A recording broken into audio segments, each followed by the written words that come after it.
मैं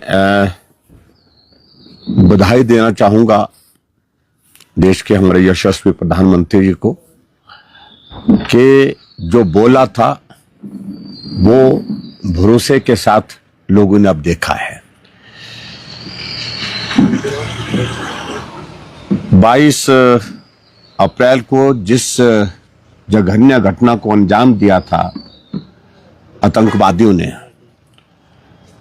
पहलगांव की उस धरती पर, जहां देश दुनिया के टूरिस्ट घूमने के लिए आते हैं, आनंद के लिए आते हैं, परिवार के साथ आते हैं, वहां निर्दोष लोगों की हत्या की थी। और ये पहली बार ऐसा वाक्य देखा गया था जहां धर्म पूछ पूछ करके गोलियां चलाई गई थी। और शायद मुझे लगता है कि इसी बात को ध्यान में रखते हुए कि जो हत्याएं हुई थी वो पुरुषों की थी और उनके परिवार के सदस्यों को छोड़ दिया गया था कि ये संदेश मोदी तक पहुंचाए। और शायद इसी बात को ध्यान में रखते हुए भारत की सेना ने आदरणीय प्रधानमंत्री जी के साथ जो कार्रवाई करने के लिए जो ऑपरेशन का नाम तय किया, उस ऑपरेशन का नाम भी ऑपरेशन सिंदूर रखा। जहां हमारी बहनों का सिंदूर उजाड़ा गया था, उसी के नाम पर ये सिंदूर ऑपरेशन रखा गया।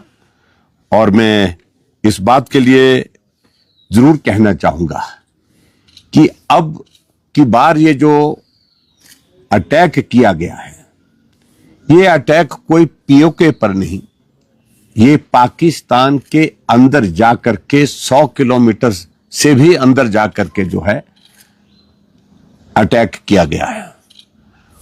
और बहुत जिम्मेवारी के साथ ही अटैक किया गया है। इसमें प्रयास किया गया है, जो सेना की ब्रीफिंग अभी आप लोगों ने देखी होगी, उसमें सिर्फ जो टेररिस्ट एक्टिविटी के जो सेंटर थे, अलग अलग जो इनके टेररिस्ट ऑर्गेनाइजेशंस हैं, उनके जो ट्रेनिंग के साथ साथ में उनको तैयार करके भेजने के जो हेडक्वार्टर्स थे, जो ट्रेनिंग सेंटर थे, वहां अटैक किया गया। और 9 स्थानों पर 9 ठिकाने जो आतंकवादियों के जो वो बहुत एक्टिव हुआ करते थे, वहां पर ये किया गया 7 शहरों में।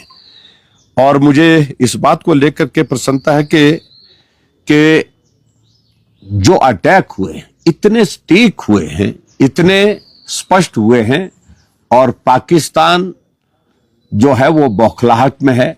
और बौखलाहट के कारण आज पाकिस्तान टेलीविजन की आप देखें, उनकी न्यूज एजेंसीज को अगर देखें, वो सारी चीजों को लेकर के समझ नहीं पा रहे हैं कि इसका जवाब किस प्रकार से दिया जाए लोगों को, क्योंकि अफरा तफरी का एक माहौल है। मैं सबसे पहले तो इसी बात को लेकर के देश के यशस्वी प्रधानमंत्री नरेंद्र मोदी जी को बधाई देता हूं और देश की सेना को साधुवाद देता हूं, बहुत बधाई देता हूं। जिस पराक्रम के साथ जो सटीक प्रहार जो किया गया, जो ठिकाने तय किए गए, वहीं पर ही जो है वो तहस नहस कर दिए गए वो ठिकाने। तो ये इस बात के लिए भारत की सेना को मैं बहुत बहुत बधाई देता हूं। मैं सिर्फ इतना ही कहना चाह रहा हूं आज के इस छोटी सी ब्रीफिंग में कि पूरा देश इस हमले में जो पाकिस्तान के ऊपर किया गया है, टेररिस्ट सेंटर्स के ऊपर, देश की जनता साथ में है। और हिमाचल प्रदेश देवभूमि भी चट्टान की तरह देश की सेना के साथ है। देश की सेना के साथ साथ में देश के नेतृत्व के साथ है, प्रधानमंत्री नरेंद्र मोदी जी के साथ है। मैं सिर्फ ब्रीफ में सिर्फ इतनी ही बात कहना चाहूंगा। और जहां हिमाचल प्रदेश में विशेष तौर से जो आवश्यक चीजों को लेकर के जो इनपुट, जो गाइडलाइंस हमको केंद्र की ओर से जो नागरिक सुरक्षा की दृष्टि से जो भी प्राप्त होंगी, उसके अनुसार हम सब लोग काम करेंगे। और देश सर्वोपरि है।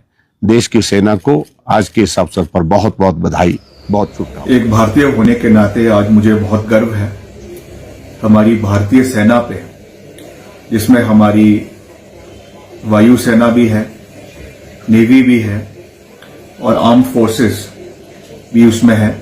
तीनों फोर्सेस को हम सलाम करते हैं।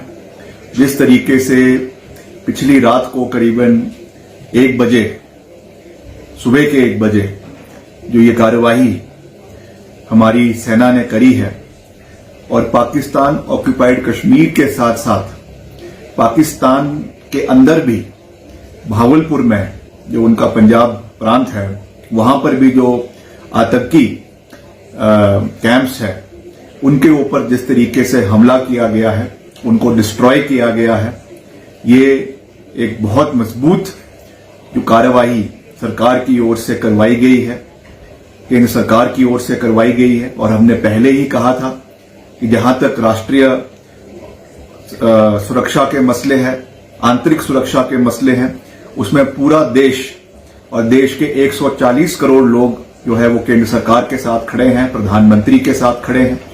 और आने वाले समय में भी अगर कोई भी रिटेलिएटरी मूव पाकिस्तान करता है तो उसके खिलाफ हमारी सेना पूरी तरीके से तैयार भी है, उनको मुंहतोड़ जवाब दिया जाएगा।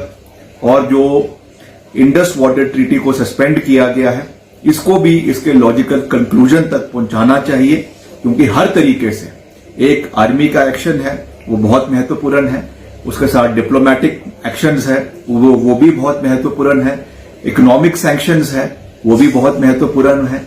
हर तरीके से पाकिस्तान को सबक सिखाने की जरूरत है कि इस तरीके की जो आतंकी फैक्ट्रियां उन्होंने अपने देश के अंदर खोली हुई है उसको तुरंत रूप से बंद करवाना चाहिए। और अगर वो बंद नहीं होगी तो भारत उसके ऊपर निर्णायक कदम आने वाले समय में भी उठाता रहेगा। मैं एक बारी फिर से देश की हमारी सेना को दिल की गहराइयों से बहुत बहुत उनका स्वागत करता हूं, धन्यवाद करता हूं और बधाई देता हूं।